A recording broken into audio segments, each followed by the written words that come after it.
अभी हमको टॉपिक देखना है ऑपरेशन ऑन सेट्स। तो इसमें हमको देखना है सबसे पहला ऑपरेशन सेट्स के ऊपर कौन सा परफॉर्म कर सकते हैं हम लोग। या तो सबसे पहला ऑपरेशन है इंटरसेक्शन ऑफ टू सेट्स। तो इंटरसेक्शन ऑफ टू सेट्स मतलब क्या होता है एग्जैक्टली। तो अगर हमारे पास दो सेट है, सेट ए और सेट बी, तो सेट ए और सेट बी के सिर्फ कॉमन एलिमेंट्स ही सिर्फ आएंगे इंटरसेक्शन सेट में।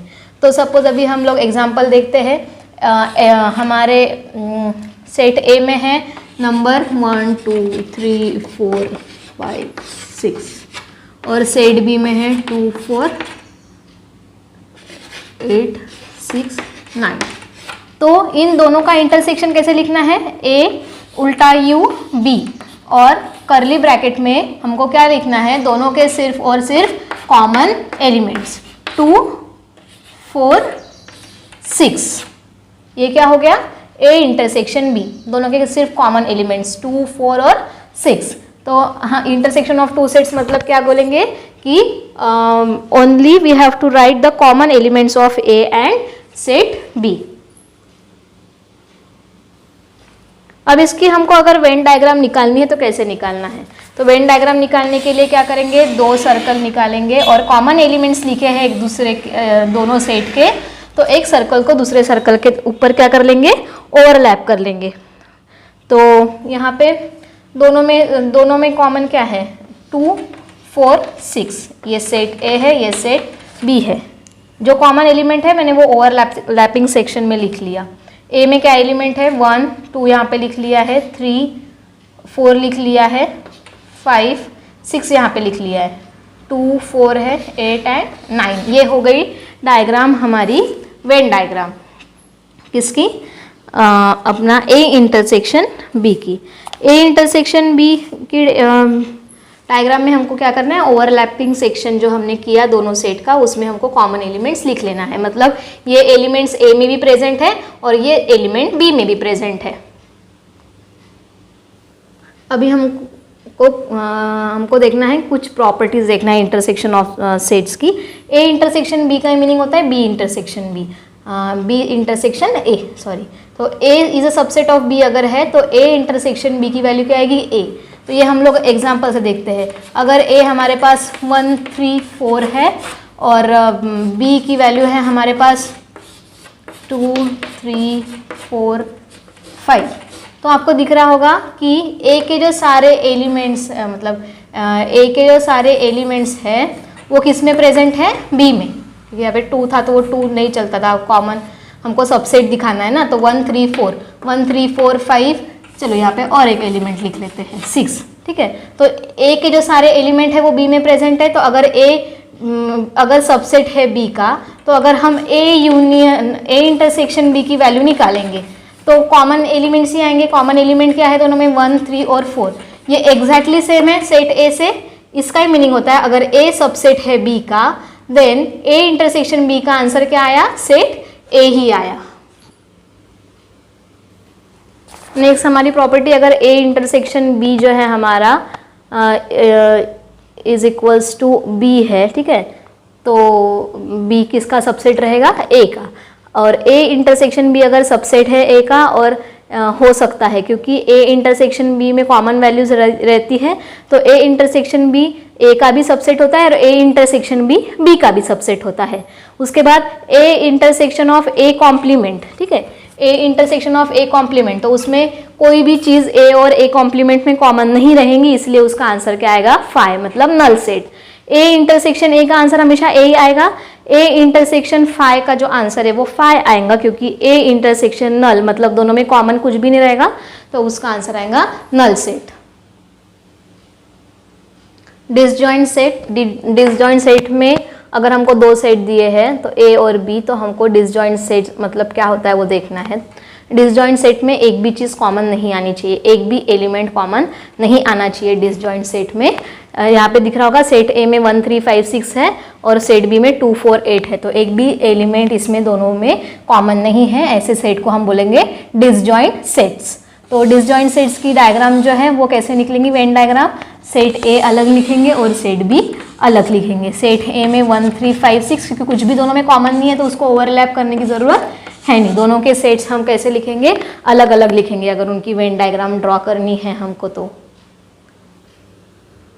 नेक्स्ट टॉपिक है हमारा यूनियन ऑफ टू सेट्स। तो यूनियन ऑफ टू सेट्स में हम क्या करेंगे, दोनों सेट के सारे एलिमेंट्स लिखेंगे और जो मतलब रिपीट हो रहे हैं उनको एक ही बार लिखेंगे, ए यूनियन बी। ठीक है, ए यूनियन बी में हम क्या करेंगे, सारे एलिमेंट्स लिखेंगे दोनों सेट के, -1 -3 -5 0 3 एंड 5। मैंने यहाँ पे दिख रहा होगा आपको, दोनों में 0 कॉमन है तो 0 मैंने सिर्फ एक ही बार लिखा है। ये हो गया ए यूनियन बी का एग्जाम्पल। तो हमको ए यूनियन बी में क्या लिखना है, एलिमेंट्स ए के और एलिमेंट्स बी के, दोनों के एलिमेंट्स लिखने हैं और जो एलिमेंट्स रिपीट हो रहे हैं उनको हमको सिर्फ 1 टाइम लिखना है। तो इसकी वेन डायग्राम भी कैसे आएंगी, फिर से वैसी, क्योंकि कॉमन एलिमेंट्स हम लिख रहे हैं ना इसमें भी, तो एक ही बार लिख रहे हैं कॉमन एलिमेंट्स, तो हम लोग क्या करेंगे, वेन डायग्राम में फिर से ओवरलैपिंग निकालेंगे। ए -3 -5 3 एंड 5, ये हो गई उसकी वेन डायग्राम। ये हो गया यूनियन ऑफ टू सेट्स। अभी सपोज आपको अगर वेन डायग्राम दी गई है और वेन डायग्राम से हमको कुछ क्वेश्चंस पूछे हैं, तो हम लोग वो कैसे लिखेंगे। सबसे पहला क्वेश्चन पूछा है ये वेन डायग्राम के ऊपर का कि u की वैल्यू क्या है, यूनिवर्सल सेट की वैल्यू क्या है। तो यूनिवर्सल सेट मतलब वो रेक्टेंगल के अंदर जितने भी एलिमेंट्स है वो सारे किस में आएंगे, यूनिवर्सल सेट में। 1 2 है 3 है, मैं ऑर्डर में लिख रही हूँ, ज़रूरी नहीं है ऑर्डर में लिखना है। पहले आपने सेट ए लिखा, बाद में सेट बी लिखा, ओवरलैपिंग एलिमेंट्स लिखे और बचे हुए जो बाहर है सर्कल के वो लिखे तो भी चलता है। 1 2 3 4 है, 5 6 7 8 9 10 है, 11 एंड 12। तो ये सारे क्या हैं हमारे यूनिवर्सल सेट के एलिमेंट, 1 2 3 4 5 6 7 8 9 10 11 12। उसके बाद अगर हमको पूछा है कि सेट ए क्या है, तो ऑब्वियस है सेट ए के अंदर, वेन डायग्राम में सेट ए के अंदर जितने भी एलिमेंट्स है वो लिख लेंगे। 2 है 4 है 6 है 8 एंड 10। मैंने फिर से बता रही हूँ, ऑर्डर ज़रूरी नहीं है, कोई भी ऑर्डर में आप लिख सकते हो। सेट बी की वैल्यू क्या रहेगी, 1 3 5 7 8 एंड 10। ठीक है, तो ये हो गया हमारे set A and set B की वैल्यू। अगर हमको पूछा है कि ए यूनियन बी क्या है, बहुत ही सिंपल है। ए यूनियन बी मतलब सेट ए और सेट बी के सारे एलिमेंट्स लिख लेंगे, सेट ए और सेट बी के सारे एलिमेंट्स लिख लेंगे। 1 लिखेंगे पहले, 2 बाद में 3 4 भी है, 5 भी है, 6 भी है, 7 8 और 10, 9 नहीं है। ठीक है, तो ये हो गया हमारा A union B. A intersection B की वैल्यू कैसे निकालेंगे हम लोग, ए इंटरसेक्शन बी की वैल्यू सिर्फ और सिर्फ कॉमन, तो दोनों में कॉमन क्या है, क्या दिख रहा है आपको, दोनों में, दोनों इसमें कॉमन सिर्फ 8 और 10, वहाँ से भी पता चल रहा है ओवरलैप जो हो रहा है वो 8 एंड 10। तो ए इंटरसेक्शन बी का आंसर क्या आ गया हमारा 8 10, और ए यूनियन बी का 1 2 3 4 5 6 7 8 एंड 10। अगर अभी मुझे बोला है कि ए कॉम्प्लीमेंट लिखना है, ए कॉम्प्लीमेंट कैसे लिखेंगे, बहुत इजी है। जो एलिमेंट्स ए में प्रेजेंट है बट यू में, मतलब यू में से हमको ऐसे एलिमेंट्स लिखने हैं जो ए में प्रेजेंट नहीं है। तो ए में प्रेजेंट कौन से एलिमेंट नहीं है यूनिवर्सल सेट का, 1 3 4 है, 5 नहीं है, 6 है, 7 नहीं है, 8 और 10 है, 9 11 एंड 12। ये हो गया हमारा ए कॉम्प्लीमेंट। बी कॉम्प्लीमेंट भी सिमिलर वे से लिखेंगे, जो एलिमेंट्स बी में प्रेजेंट है उनको छोड़ के सारे यूनिवर्सल सेट के एलिमेंट लिख लेना है। तो बी में कौन कौन प्रेजेंट है, 1 3 5 7 8 10, तो उनको छोड़ के सारे यूनिवर्सल सेट के एलिमेंट्स लिख लेंगे। वो 2 4 5 इसमें प्रेजेंट है, 6 7 इसमें प्रेजेंट है, 8 भी प्रेजेंट है, 9 नहीं है, 10 भी प्रेजेंट है बी में, 11 एंड 12। तो ये हो गए हमारी कॉम्प्लीमेंट्स की वैल्यू।